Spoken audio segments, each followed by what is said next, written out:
भाई सर्दी में चाय भी हो और मोहब्बत की चाह भी, ये दोनों ख्वाहिशें फरवरी के इस महीने में ही पूरी होती है। क्योंकि 14 फरवरी यानी वैलेंटाइन का आशिकों की जिंदगी में वही रोल होता है जो क्रिकेटर्स की जिंदगी में आईपीएल का।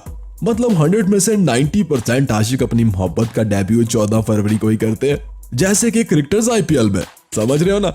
और 50% रिजेक्ट होने वालों का अगले साल कमबैक भी होता है, जैसा कि क्रिकेट में होता है। इवन कुछ तो बार बार रिजेक्ट होने के बाद भी अगले साल फूल लिए खड़े होते हैं, मतलब हार नहीं मानते। क्रिकेटर्स और आशिकों में यही चीज तो कॉमन है भाई साहब। तो आपका इस वैलेंटाइन पर डेब्यू होगा या फिर कमबैक, कमेंट करके जरूर बताइएगा।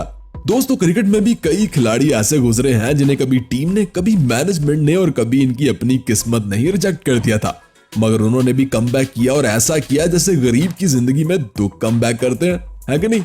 तो आज की ये वीडियो नाम है 10 ऐसे ही किंग्स ऑफ कमबैक के। भाई वीडियो पसंद आए तो लाइक कर देना और चैनल को सब्सक्राइब करना मत भूलना। तो चलिए शुरू करते हैं। नंबर 10। दोस्तों किसी भी क्रिकेट लेजेंड की कहानी इतनी आसान नहीं होती जितनी नजर आती है। ये शोहरत और कामयाबी का रास्ता बहुत बार हारने, गिरने और फिर उठ खड़े होने से ही मिलता है। और इसकी एक बड़ी मिसाल सौरव गंगोली दादा भी है। दादा ने जब 1992 में क्रिकेट के मैदान में कदम रखा था तो इनकी बुरी परफॉर्मेंस की वजह से जल्द ही इन्हें ड्रॉप कर दिया गया था। और ऐसा ड्रॉप किया गया था कि 4 साल तक इनको दोबारा मौका ही नहीं मिला था। दादा ने 4 साल बाद 1996 में कमबैक किया और ऐसा कमबैक किया ना कि लॉर्ड्स के मैदान में पहले ही 2 टेस्ट मैचेस में 2 सेंचुरी बना डाली। और इस स्ट्रॉन्ग कमबैक के बाद कोई भी दोबारा दादा को हिला नहीं पाया। 2000 में वो कैप्टन बने तो जोश मारते हुए न्यू इंडियन ब्लड की एक यंग टीम बनाई और चैंपियन ट्रॉफी का फाइनल भी खेला और वर्ल्ड कप का भी। वैसे दादा को किंग ऑफ कमबैक्स भी कहा जाता है। नंबर 9। भाई क्रिकेट में कंट्रोवर्सीज और कमबैक का जो मेडल शाहिद अफरीदी के पास है ना, वो किसी और के पास नहीं है। बल्कि अफरीदी ने तो कमबैक करने में पीएचडी कर रखी है जनाब। वैसे तो कंट्रोवर्सीज का अफरीदी के कैरियर में वही रोल था जो इमरान खान की गवर्नमेंट में यू टर्न का है। सबसे पहले 1999 के वर्ल्ड कप में बुरी परफॉर्मेंस पर अफरीदी को ड्रॉप किया गया और 1 साल बाद वापसी करते ही श्रीलंका के खिलाफ 60 रन और 2 विकेट्स लेकर Afridi man of the match बन गए। 2004 के वर्ल्ड कप में सिर्फ 9 स्कोर करने पर अफरीदी की एक बार फिर से छुट्टी कर दी गई, मगर 1 साल बाद वापसी करते ही अफरीदी ने फिर से इंडिया के खिलाफ 50 गेंदों पर 80 रन बना डाले। 2006 की चैंपियन ट्रॉफी में भी अफरीदी ऐसे ही फ्लॉप हुए जैसे बॉलीवुड की लो बजट मूवीज और फिर से टीम से छुट्टी। 2007 के T20 वर्ल्ड कप में कमबैक किया तो इनकी बॉलिंग परफॉर्मेंस से टीम में जगह तो पक्की हो गई और 2010 में कप्तानी मिली तो परफॉर्मेंस गई, कप्तानी गई तो रिटायरमेंट का ऐलान कर दिया, मगर फिर से कमबैक किया, यू टर्न लिया और दोबारा टीम में जगह बना ली। और एशिया कप में अश्विन को 2 छक्के लगाकर कमबैक किया। और तो और अफरीदी अपने कैरियर में 4 बार रिटायरमेंट का ऐलान करते हैं, मगर फिर से कमबैक कर लेते हैं और आखिरी बार 2017 में रिटायरमेंट के बाद इनका कमबैक नहीं हो पाता। नंबर 8। दोस्तों कुछ क्रिकेटर्स अपने कैरियर की शुरुआत तो कमाल करते हैं, मगर फिर सिचुएशन और हालात भी ऐसे ही बदल जाते हैं जैसे मुश्किल वक्त में रिश्तेदार। कुछ ऐसी ही कहानी है ऑस्ट्रेलियाई फास्ट बॉलर मिचेल जॉनसन की, जिन्होंने 2006 में जब डेब्यू किया था तो अपने अनोखे एक्शन और क्विक डिलीवरीज से बल्लेबाजों को बड़ी ही मुश्किल में डाला था।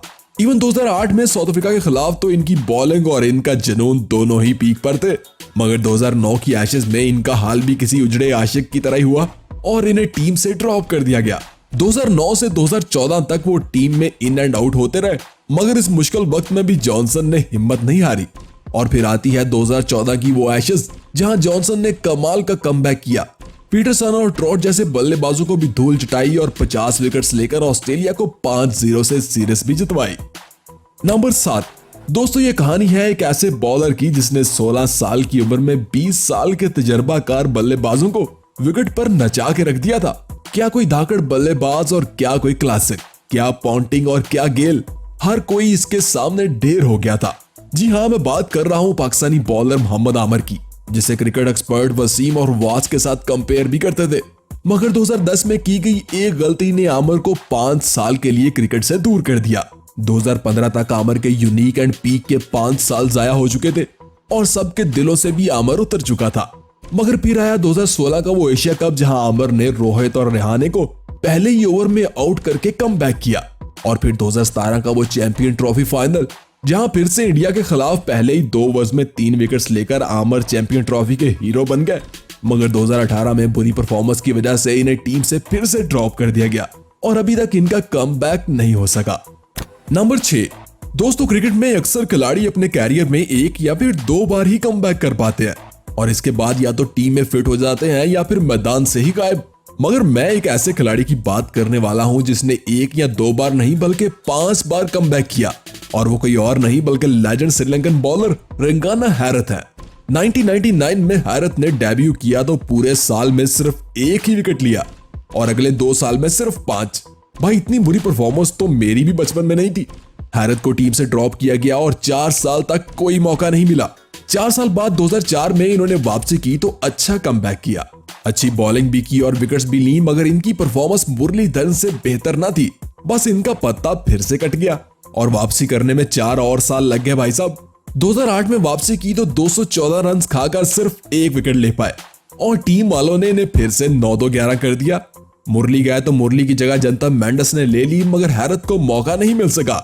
भाई अब तो यहाँ कोई भी हिम्मत हार जाता, मगर इस बंदे ने हिम्मत नहीं हारी और 30 साल की उम्र में एक बार फिर कमबैक किया और इस बार इसको ना तो कोई रोक सका और ना ही कोई खेल सका।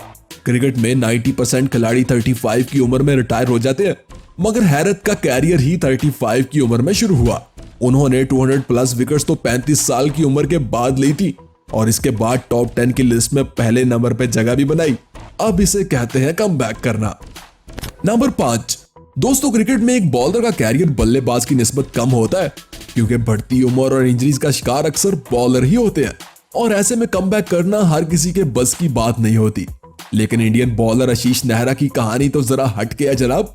1999 में इंडिया की तरफ से डेब्यू करने वाले लेफ्ट आर्म बॉलर आशीष नेहरा का कैरियर इंजरीज का शिकार होता रहा और वो कभी भी लॉन्ग टाइम तक टीम का हिस्सा नहीं बन पाए। इवन अपने कैरियर में वो 12 बार सर्जरीज से भी गुजरे। 2007 के T20 वर्ल्ड कप के बाद नेहरा को टीम से ड्रॉप कर दिया गया, मगर 4 साल के बाद वर्ल्ड कप 2011 में आखिर इनकी वापसी हो ही गई।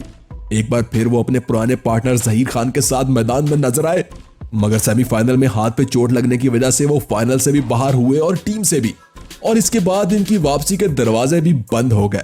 मगर 2015 की IPL में नेहरा ने ऐसी धूम मचाई कि 5 साल बाद 2016 के T20 वर्ल्ड कप में इन्हें एक बार फिर कमबैक करने का मौका मिल गया और नेहरा 36 साल की उम्र में कमबैक करने में कामयाब हो गए।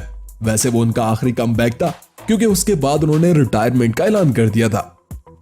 नंबर 4, भाई साहब ये बात है वर्ल्ड कप 2011 के फाइनल की, जब इंडिया के धाकड़ ओपनर सहवाग फाइनल जैसे मैच में 0 पर आउट होते हैं। खैर वर्ल्ड कप तो इंडिया जीत जाता है, मगर आउट ऑफ फॉर्म सहवाग को वेस्ट इंडीज के टूर पर कैप्टन बना दिया जाता है। प्रेशर में रहते हुए सहवाग पहले ही मैच में सिर्फ 20 रन बना पाते हैं और इनकी फॉर्म इन्हें कोई लिफ्ट नहीं करवाती। अगला मैच भी फॉर्म की नाराजगी में ही गुजरता है और सहवाग सिर्फ 22 रन की पारी ही खेल पाते हैं। मगर सिचुएशन बद से बदतर तो तब होती है जब सहवाग तीसरे मैच में गोल्डन डक पर आउट होते हैं और इनकी गुमी हुई फॉर्म का कोई अता पता नहीं मिलता। और फिर आता है वो चौथा मैच जब सहवाग का बल्ला ऐसा चलता है कि वो डबल सेंचुरी बनाने वाले दुनिया के दूसरे बल्लेबाज बन जाते हैं। अब इसे कहते हैं कमबैक करना। नंबर 3, भाई कहते हैं कि क्रिकेट में डेब्यू करना आसान लेकिन कमबैक करना बहुत मुश्किल होता है। लेकिन ऐसा कमबैक तो शायद कभी किसी ने सोचा भी नहीं होगा जैसा इस बंदे ने किया था। इनसे मिलिए, ये है स्टीव स्मिथ और इनकी जिंदगी की पहली और आखिरी गलती थी बैनक्राफ्ट से सैंड पेपर के साथ बॉल टेम्परिंग करवाना। पकड़े जाने पर रोना धोना और 1 साल का बैन। 1 साल तक स्मिथ ना तो कोई इंटरनेशनल मैच खेल पाते हैं और ना ही डोमेस्टिक। खैर 1 साल बाद ये ड्रामा खत्म होता है और एक्शन शुरू। वर्ल्ड कप 2019 में वापसी होती है और स्मिथ 10 इनिंग्स में 4 50s के साथ 380 रन बनाते हैं और कमाल का कमबैक करते हैं। लेकिन रुको जरा, सब्र करो, अभी आगे तो देखो। बारी आती है एशेज की। पहले टेस्ट मैच में स्मिथ 144 रन की बारी खेलते हैं। दूसरे टेस्ट मैच में जोफ्रा आर्चर का बाउंसर लगता है, मगर फिर भी स्मिथ सेंचुरी जड़ देते हैं। बाउंसर लगने की वजह से स्मिथ तीसरे टेस्ट से बाहर हो जाते हैं, मगर चौथे टेस्ट में वापसी करते हैं तो डबल सेंचुरी जड़ देते हैं जनाब, और 774 रन और 110 की एवरेज के साथ टॉप स्कोरर भी बन जाते हैं। अब इसे कहते हैं कमबैक करना। नंबर 1, भाई शेर चाहे बूढ़ा भी हो जाए जंगल उसी का रहता है, और लसित मलिंगा भी तो क्रिकेट के शेर है। हाँ, लेकिन अपने कैरियर के आखिर में परफॉर्म ना करने और एज फैक्टर की वजह से इन्हें काफी मुश्किलात का सामना करना पड़ा था। जैसे वो 2018 के आईपीएल में अनसोल्ड रहे थे और 2019 में इन्हें श्रीलंकन टीम से भी ड्रॉप कर दिया गया था। आईपीएल 2019 में वापसी की तो किसी भी दूसरी टीम ने इन पर बिड नहीं किया, बल्कि मुंबई इंडियन ने भी बहुत सोच विचार के बाद इन्हें पिक किया। लेकिन फिर मलिंगा ने जो किया वो कमाल था। मलिंगा ने मुंबई इंडियंस की तरफ से आखिरी 10 मैचेस खेले और 15 विकेट्स लेकर second highest wicket taker bowler बने और फाइनल मैच का फाइनल ओवर वाटसन और जडेजा जैसे बल्लेबाजों के सामने डिफेंड करके मुंबई इंडियन को चैंपियन भी बना दिया और साबित कर दिया कि शेर चाहे बूढ़ा भी हो जाए शेर ही रहता है। वैसे तो मलिंगा को 2021 के आईपीएल में मुंबई इंडियन ने रिलीज कर दिया था, मगर क्या इस बार मलिंगा कमबैक कर पाएंगे? कमेंट करके जरूर बताइएगा। वीडियो पसंद आई हो तो लाइक कर दीजिएगा और चैनल को सब्सक्राइब करना मत भूलिएगा।